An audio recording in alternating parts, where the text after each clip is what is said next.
lo pensable y lo enunciable. Esas formas existentes de abordar la problemática, los límites de lo pensable, son asimismo una muestra de algo que generalmente se olvida y que es indispensable incluir en todo trabajo sociológico que aspire a ir más allá de los lugares comunes, la producción misma de sentido sobre el mundo social, que contribuye a su construcción. El sentido es elaborado desde diversas posiciones sociales y el resultado son los puntos de vista, los cuales se presentan y se perciben como legítimos o ilegítimos. Reducidos entre sí a esa dicotomía, se producen y se enfrentan continuamente en el terreno simbólico. En esa dialéctica, las prácticas y los valores inherentes a esas posiciones y esquemas de percepción se disputan la supremacía social. Cuando la rivalidad simbólica cuenta con un referente social de apoyo y éste va más allá de ese ámbito y se enfrenta incluso con las armas, surge una situación que pone en juego la existencia misma de los bandos en conflicto. Esto sugiere una similitud formal entre los movimientos de guerrilla y el tráfico de drogas, pues en los dos se dan enfrentamientos con el Estado en el terreno del monopolio de la violencia física y simbólica, lo cual ha dado pie para que gobiernos como el de los Estados Unidos asimilen ambos fenómenos y tiendan a tratarlos, a priori y desde hace algún tiempo, de manera semejante. Se habla de seguridad nacional en ambos casos. Con una buena dosis de manipulación la similitud formal puede convertirse, y se ha convertido, en una asimilación de sentido, en identidad semántica. ¿Cómo? Nadie tiene el monopolio de las causas puras y justas, y dado el pragmatismo de los agentes sociales de los campos en cuestión, tampoco sería adecuado negar a priori una posible cooperación entre ellos. Lo que habría que hacer en ese caso es analizar en detalle las razones, las justificaciones y sus efectos prácticos. En el caso del tráfico de drogas nos encontramos desde un principio con una situación de desequilibrio, pues la producción simbólica mayoritaria es la legítima. La de los transgresores de la norma jurídica casi no se expresa en textos escritos, sino básicamente en actos de clientelismo y en el cultivo de una exis y un habitus, según la terminología de Bourdieu, particulares. Es decir, en la incorporación de una historia social propia vivida y recreada como una segunda naturaleza, aspectos que se acompañan con muestras materiales de riqueza y poder. La producción de sentido acerca del tráfico de drogas y de los traficantes se hace fundamentalmente desde un punto de vista que es el dominante y el legítimo, el gubernamental. Es y nos proporciona ya un objeto preconstruido, un dominio de significación en el cual circulan todas aquellas producciones que respetan la norma, la regla del juego. Los corridos de traficantes, como sublimación de los enfrentamientos físicos, éticos y estéticos, y el mismo estilo de vida de los traficantes, vienen a romper esa uniformidad en la producción de sentido, de ahí seguramente el éxito en ciertos grupos sociales y regiones, y su estigmatización en otros y otras. Desde el punto de vista gubernamental, el tráfico de drogas es una actividad ilícita. Desde la perspectiva de los traficantes y de quienes dependen de ellos, según los corridos, es una forma de vida en la que ésta se pone en juego. Para algunos es una elección, para otros una segunda naturaleza. Para quienes se arriesgan y tienen éxito jugando en ambos bandos significa riqueza, poder e impunidad, pues cosechan las ventajas de los dos campos. En los corridos de traficantes, se habla de una forma de vida que ya es parte de la cotidianidad de los habitantes de varias ciudades y regiones de México. Los corridos son una especie de retraducción oral de lo visible, autos, armas, vestimenta, porte, gestos, etc., y una autocontención de lo enunciable. No hablan, por ejemplo, abiertamente y con nombres de funcionarios que sean traficantes ni la inversa, solo hay tímidas referencias elípticas y eufemísticas en algunos de ellos, aunque a veces hablan de algún político o militar real o mítico ya fallecido que jugaba en ambos bandos. Lo que relatan ya ha sido publicado en la prensa y difundido por la radio y la televisión, o bien forma parte de mitos colectivos o de un trabajo de construcción de mitos. Es muy probable que algunos corridos sean hechos a petición del interesado en inmortalizar una cierta imagen de sí mismo o de algún amigo. En los corridos se transmiten apreciaciones acerca de los traficantes y del tráfico de drogas ilícitas generalmente contrarias a las dominantes en los círculos gubernamentales y los que comparten la misma visión, pero que han encontrado público en otros sectores sociales, no solo entre los campesinos pobres de las serranías, sino también entre jóvenes y adultos urbanos de diferentes clases sociales con aspiraciones o no de enriquecimiento rápido. La visión gubernamental está forjada por policías, abogados, políticos y académicos, sobre todo abogados y especialistas en relaciones internacionales. Los periodistas se han dedicado generalmente a reproducirla, cuando no a magnificarla, y salvo raras excepciones a criticarla y aportar elementos para juicios matizados. La visión desde el terreno de los traficantes la elaboran los compositores de corridos, de quienes habría que conocer datos biográficos para saber qué tan cerca de ellos han estado o no. Es quizá el tipo de mercado al que generalmente se han dirigido, norteños de origen rural y con él que se identifican, lo que los ha hecho reproducir en canciones lo que los propios traficantes, formados en el mismo universo social, escribirían probablemente de ellos mismos. El equivalente del intelectual orgánico para los traficantes sería el compositor de corridos, verdadero creador de mitos constitutivos de su visión del mundo, de su filosofía, de su odisea social, de su forma de vida, de la transmutación del estigma en emblema. Los corridos de traficantes no se escuchan solo en fiestas que ellos organizan o en cantinas, han ganado la calle y la aceptación de otros sectores sociales.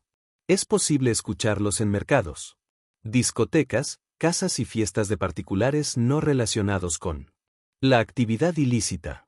En el gusto musical de los habitantes del noroeste de México, particularmente en Sinaloa, esos corridos han venido ocupando un lugar destacado en años recientes.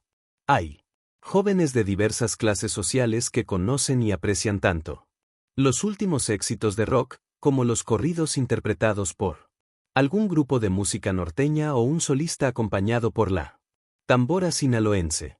Los escuchan gente que porta radiocaseteras en sus bicicletas, peatones con Walkman, quienes tienen autoestéreo en auto compacto, camioneta patona o auto de superlujo. El éxito de esos grupos musicales en sus presentaciones en vivo ha sido tal, que no ha faltado quien se haya sentido ofendido en su gusto porque un público mayoritario ha preferido pagar por escucharlos, que asistir a conciertos gratuitos de otros de un género musical diferente, salsa, p.e. La mayoría, si no todos, de los personajes de corridos de traficantes son individuos de extracción campesina o semiurbana, o que empezaron siendo pobres. No hay ninguno que siendo ya rico se haya dedicado al tráfico de drogas ilícitas. Salieron del anonimato al hitparade del traficante ideal típico, gracias al lugar que llegaron a ocupar en la jerarquía interna o al que le atribuyen los corridos.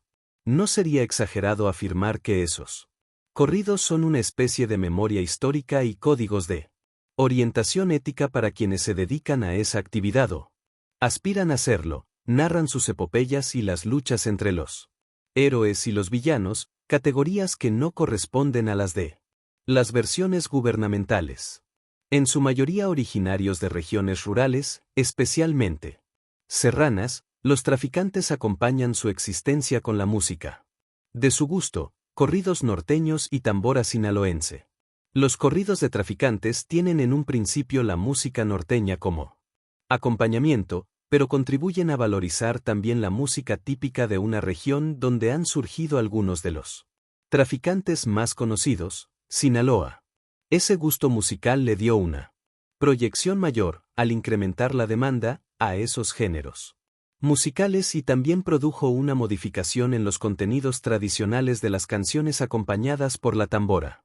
Sin embargo, al multiplicarse las zonas de cultivo de amapola y marihuana en México, nada impide que surjan corridos acompañados por otros géneros musicales existentes y característicos de otras regiones. Al establecerse en las ciudades, los traficantes serranos transportaron consigo una ética y una estética que les es particular. Una forma de cultura donde el culto de la violencia dirigida hacia todos aquellos considerados como impedimento para la realización de sus fines ocupa un lugar destacado en la jerarquía de sus valores. Ante la ilegalidad de su actividad, las maneras de reproducirla y mantenerse en ella son el convencimiento, la corrupción, cuando es necesaria, de quienes han sido nombrados para combatirlos y el uso de la violencia armada. Otra forma de reproducción, indirecta pero no menos importante aunque no tan consciente como las anteriores, se manifiesta en el terreno simbólico, en los corridos como expresión particular de su cultura, o de su estado de barbarie si se considera la cultura dominante como la cultura. Allí se refleja parte de su historia real y también parte de su propia mitología, los valores que defienden y le dan sentido a su existencia, así como aquellos a los que se enfrentan, quienes los encarnan o representan, y las interacciones que dan como resultado el éxito o el fracaso de alguno de los bandos en pugna, y por lo tanto de su etos. Según la Odisea relatada por los corridos, los personajes son hombres y mujeres con atributos como valentía, fiereza, osadía, astucia, etc. Por lo que independientemente de su actividad y posición frente a la legalidad, o tal vez precisamente por ello, son dignos de respeto y merecen un lugar en el recuerdo, en el panteón de los traficantes ilustres, son valorados por los suyos. La pérdida de un personaje es una tragedia, desde el punto de vista contrario significa una profilaxis social. Desde el punto de vista gubernamental se ha venido construyendo en los últimos años un arquetipo del traficante, que estaría representado por una combinación de Félix Gallardo y Car. Quintero, poca o nula educación escolar, origen campesino, semicampesino, desalmado, prepotente, cínico, pero también hábil, discreto y astuto. La presentación oficial de los traficantes presos ante las cámaras de televisión y fotógrafos de la prensa escrita, es también el montaje de un arquetipo ético y estético. Además de criminales, naco, sin rasurar, despeinado, desvela, sucio, en camiseta o con la camisa abierta, sosteniendo un arma, etc. Montaje que es objetivación de las tesis de Cesare Lombroso, el uomo delinquente, y de las técnicas fotográficas de presentación pública de los delincuentes, inauguradas por Alphonse Bertillon, ambos del siglo XIX. 22 En el montaje, se refleja y se pretende imponer una idea ya incorporada por quienes lo realizan. Por el aspecto, no se puede ser otra cosa más que un criminal, un narco. Para realzar las diferencias, los funcionarios encargados de presentarlos públicamente aparecen vestidos con traje y corbata, aseados y bien peinados. Se ha establecido una especie de arquetipo del mal, reproducido de manera insistente por los medios de comunicación, y, además se ha creado un dominio de significación donde el significante en narco funciona como un multiplicador lexicológico, independientemente de su sentido etimológico. Hay que ver aquí el efecto universalizador de la concepción jurídica acerca de los narcóticos. Ese multiplicador lingüístico ejerce tal fascinación, que quienes caen bajo su embrujo no diferencian ya las designaciones con fundamento en la realidad de la pirotecnia verbal, cuya única razón es el simple placer de acoplar letras. Las diferencias de lenguaje entre la letra de los corridos y la visión oficial, el límite sería la codificación jurídica, marcan las distancias socioculturales entre los productores de una y otra visión. Los arquetipos que generan reproducen en el nivel simbólico esas distancias y en cierta medida la percepción y valoración de las trayectorias sociales más probables, criminal o héroe. Al monopolio de la violencia legítima detentado por el Estado, le acompaña el monopolio de la violencia simbólica, es en esos dos terrenos que se da, cuando sucede, el enfrentamiento entre el Estado y los traficantes. El 2 de marzo de 1987, el gobernador de Sinaloa, presentó un programa estatal de justicia y seguridad pública. Allí señalaba lo siguiente: he convocado a la industria radiofónica al cambio en su programación, suprimiendo la exaltación a la violencia. Realizaremos acciones similares con la televisión y la prensa escrita. 23 Los corridos de traficantes eran uno de los motivos de preocupación. Ni entonces ni en la actualidad los discos y cassettes han desaparecido. De las discotecas, supermercados, tianguis y puestos ambulantes, ni han dejado de encontrar compradores. La prohibición fue para la difusión, no para la comercialización.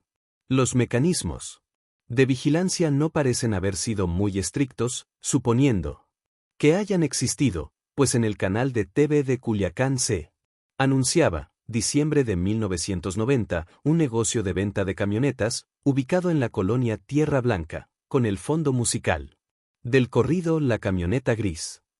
Esa prohibición no especificaba si en ella estaban comprendidos también los corridos de Florentino Ventura y los que alaban las hazañas de otros policías y militares. Pues si bien es cierto que estos son incluidos en los discos y cassettes que se anuncian como corridos de mafia, valoran al contrario, que es una forma de valorar al bando en el cual se encuentra, aun cuando en términos cuantitativos los corridos dedicados a traficantes sean mayoritarios. Tampoco si la prohibición era extensiva a canciones de otro género musical como Amapola, interpretada incluso por Julio Iglesias, o Marijuana Boo, uno de los temas de la película Sot Sut. En otro ámbito, encontramos un ejemplo de la objetivación de la tesis víctima-victimarios arquetípica. El Consejo Nacional de la Publicidad, CNP, ha lanzado una campaña contra las drogas apoyada en Yuri, Mijares, Vicente Fernández y últimamente Andrés García. Yo nunca he sido un santo, ni lo seré. Esa campaña está inspirada en aquella que una funcionaria estadounidense inventó para los esposos Reagan, especialmente para Nancy. Just Say No, septiembre de 1986. El CNP echa mano de gente conocida del medio artístico mexicano para relatar minidramas al estilo de la televisión privada, de un campesino, Jacinto Labrador, que sembraba plantas prohibidas, y de un pintor, Juan Sol, y un rockero, Rocky, que están en la cárcel y además son farmacodependientes. Pero, ¿por qué no de un empresario o banquero ejemplar dedicado al lavado de dinero? ¿Por qué no de algún policía, militar o funcionario que vende protección a traficantes, o que suele guardarse la droga de mejor calidad para consumirla él mismo, compartirla con los amigos o hasta traficar por su cuenta? ¿Por qué no algún publicista del CNP? En fin, la lista podría ser muy larga y seguramente no faltarían nombres ingeniosos para designar a cada uno de esos personajes. Parece ser que para el CNP los únicos agentes sociales involucrados son campesinos pobres, artistas o jóvenes con aspiraciones artísticas. En realidad, su visión recrea y refuerza la percepción dominante al limitarlos casos posibles. Los guías morales de la campaña privada contra las drogas son artistas, como también aquellos que recomiendan mucho ajo a los infantes contra los posibles avances sexuales de adolescentes y adultos pedófilos, el Chapulín Colorado, Chabelo, el tío Gamboín y otros miembros distinguidos de la gran familia Televisa. Los guías morales no son personas, sino personajes, es decir, personas ficticias, creaciones de los más media. De ahí lo artificial, pues si bien nunca hemos visto a ninguno de esos personajes arponearse, darse un pericazo, un toque, ingerir unos diablitos, etc., frente a las cámaras o ante un público en vivo, tampoco sabemos si en lo privado lo hacen o lo han hecho, si jamás lo han hecho, o si alguna vez lo hicieron y ya no. En el mensaje se presupone la creencia compartida en la imagen prefabricada y aseptizada, creada originalmente con fines comerciales, como símbolo ético.